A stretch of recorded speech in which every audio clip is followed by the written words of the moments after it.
अमीरपुर गांव में एक सेठ मोतीलाल रहता है। वो बहुत अमीर होता है। इस जैसा अमीर पूरे इलाके में नहीं होता, लेकिन वो बहुत ही कंजूस होता है। एक दिन जब वो घर आता है तो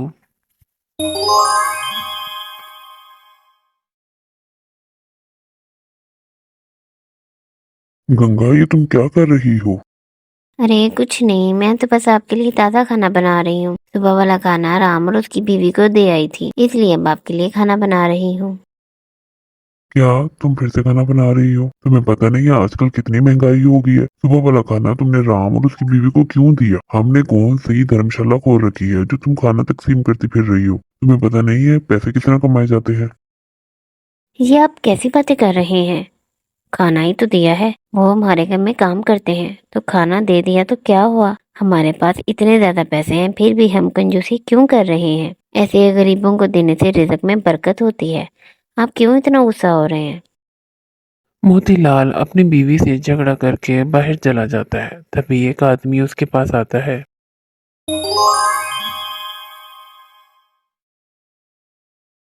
अरे सेठ मोतीलाल, मेरे पास ये हीरे जवाहरात हैं, तुम इन्हें बेच कर मुझे पैसे दे देना।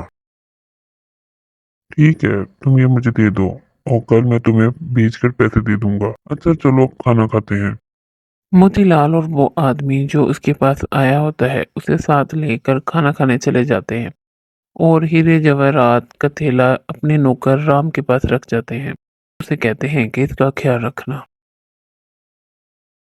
वाह भाई वाह, खाना तो बहुत मजे का था। आज तो बहुत ही मजा आया। जब सब लोग खाना खा चुके होते हैं तो राम उसी जगह आता है। मालिक, मुझे 2 दिन की छुट्टी चाहिए। अरे कोई छुट्टी नहीं है तुम्हारे लिए। अभी 5 दिन पहले तो तुम छुट्टी करके आए हो। और ये क्या, तुम्हें तो मैंने उस हीरे जवाहरात के पास बैठाया था। जाओ उसे लेकर आओ। जब राम वो लेने जाता है तो वहां पर वो हीरे जवाहरात नहीं होते। अरे ये क्या? वो हीरे जवाहरात कहाँ चले गए? अब मैं अपने मालिक को क्या जवाब दूंगा? ये क्या हो गया? मालिक मालिक, वो हीरे जवाहरात। अरे ये क्या, मैंने तो तुम्हें कहा था वो हीरे जवाहरात मेरे पास लेकर आओ और तुम लेकर नहीं आए। मालिक, वो मैं वहीं वो वहाँ नहीं है। मैं वहीं रख कर आया था, पर अब वो वहाँ नहीं है। कोई उन्हें चुरा के तो नहीं ले गया? राम अपनी सफाई मोतीलाल के सामने पेश करता है, पर मोतीलाल उसकी एक भी बात नहीं मानता। मोतीलाल ने ये हीरे जवाहरात खुद ही चोरी करवाए होते हैं। ये उसने इसलिए करवाया होता है कि वो हीरे जवाहरात बेचकर पैसे खुद रख ले और सारा इल्जाम रामलाल पे डाल दे।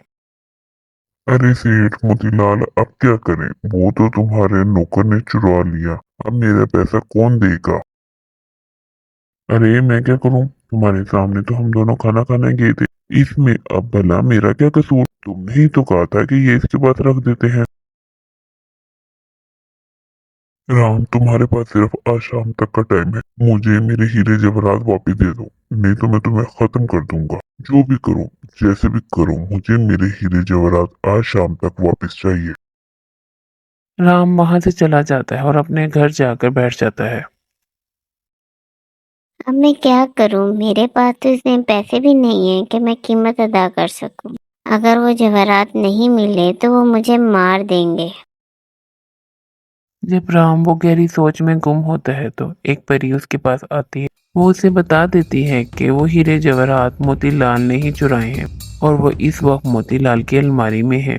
उसने ये जवाहरात इसलिए चुराए थे कि सारा इल्जाम तुम पर आए और वो इनको बेचकर पैसे खुद ही रख ले। राम जल्दी से आदमी के पास जाता है जिसकी वो हीरे जवाहरात होते हैं।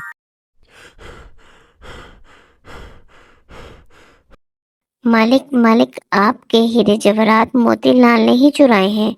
वो आपको धोखा दे रहा है। सारे पैसे खुद ही रखना चाहता है।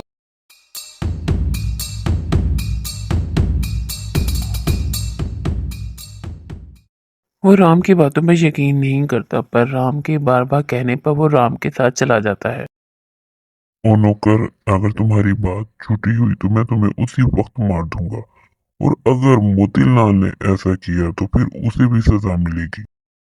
जब राम मोतीलाल की अलमारी को चेक करता है तो उसके अंदर वो हीरे जवाहरात होते हैं। सेठ मोतीलाल, तुमने मेरे साथ धोखा किया और बेचारे नौकर को फंसा दिया। तुम इनको बेचकर सारा ही पैसा खुद ही रखना चाहते थे। वो आदमी जिसके हीरे जवाहरात होते हैं वो मोतीलाल को पुलिस के हवाले कर देता है और अपने हीरे जवाहरात लेकर चला जाता है।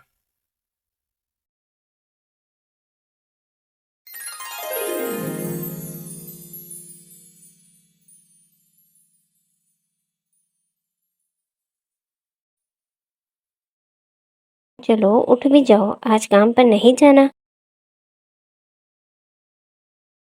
क्यों इतना शोर मचाया हुआ है? क्या हो गया जो सुबह सुबह इतना तंग कर रही हो? घर में कुछ खाने को भी नहीं है। उठो, कोई काम करो। हम लोगों की किस्मत कब बदलेगी, कब हम लोग अमीर हो जाएंगे। सनीता, तुम क्यों इतनी फिक्र करती हो? हर वक्त अमीर अमीर की रट लगाई हुई है तुमने। इतना लालचीपन अच्छा नहीं है।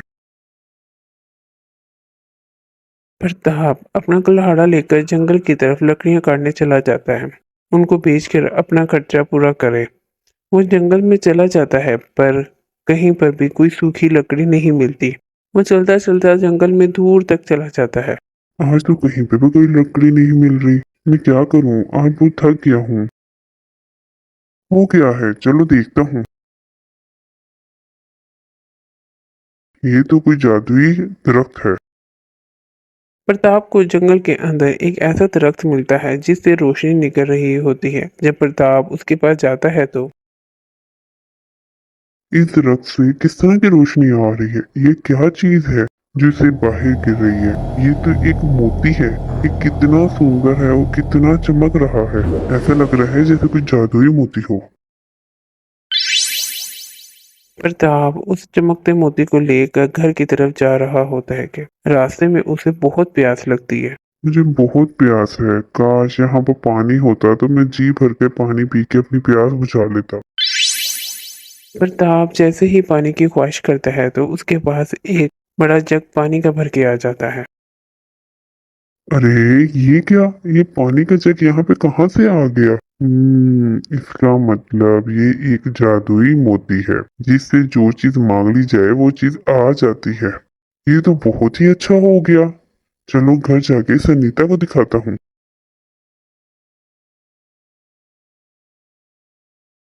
आगे तुम तो लकड़ियां लेने गए थे और खाली हाथ आ गए। अब हम क्या करेंगे? हमारे पास तो घर में कोई पैसा भी नहीं है। हाय रे। सनीता, देखो मुझे क्या मिला है। ये बहुत काम की चीज है। इस मोती से जो भी चीज मांगो वो चीज उसी वक्त आ जाती है। ये एक जादुई ही मोती है।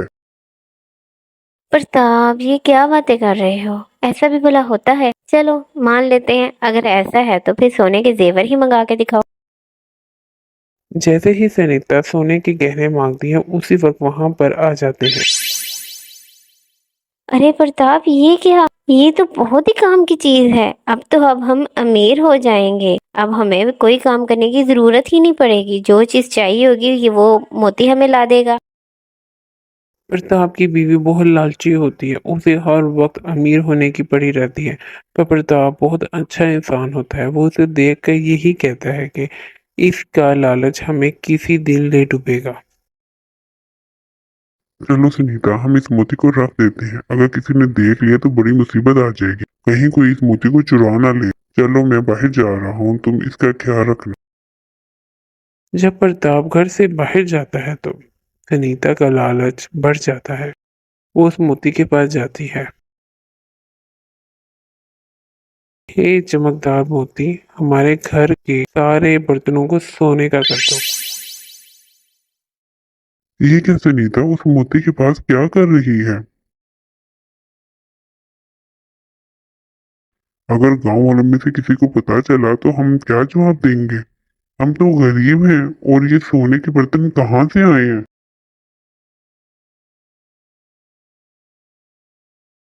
अरे चलो, आप भी ना क्या करते हो? अब हम गरीब थोड़ी ना हैं। अब हम दुनिया के अमीर लोग हैं, क्योंकि हमारे पास ये ख्वाहिश करने वाला मोती जो है प्रताप अपने जहन में सोचता है कि इसका लालच बढ़ रहा है। रात को जब सनीता सो जाती है तो वो मोती को लेके एक गार में आ जाता है।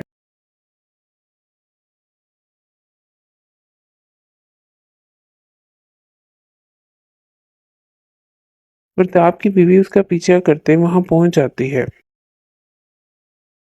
इस मोती को यहाँ छुपा देता हूँ। ये चमकते जादुई मोती तुम इस गार में रहो। जो कोई लालची इंसान तुमको पकड़े वो पत्थर का बन जाए। बस नेक इंसान ही तुमको पकड़ सकता है। ये कह कर मोती को वहां रख जाता है, लेकिन प्रताप की बीवी सनीता ये सब देख रही होती है। ओ, तो प्रताप ने ये मोती यहाँ छुपा कर रखा है। उसे क्या पता कि मुझे इस मोती का पता है। चलो इस मोती को घर ले जाती हूँ और फिर इसको प्रताप से छुपा कर रखूंगी। जैसे ही सनीता उस चमकते मोती को पकड़ने के लिए अपना हाथ बढ़ाती है तो वो पत्थर की बन जाती है। वो बहुत लालची होती है, इसलिए उसके साथ ये सब होता है। ये सुनीता पता नहीं कहाँ चली गई है। सुबह की घर में नहीं है। पता नहीं कहाँ चली गई है ये।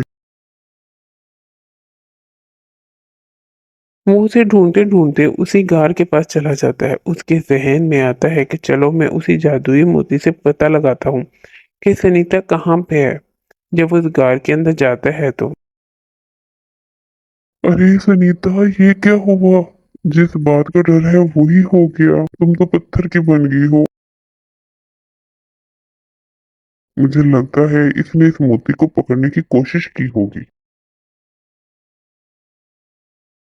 इसके जहन में वही बात आती है जब इसने उस मोती से कहा था कि जब भी कोई लालची इंसान तुम्हें पकड़े तो वो पत्थर का बन जाए, लेकिन नेक इंसान उसके पकड़ने से उसे कुछ भी ना हो।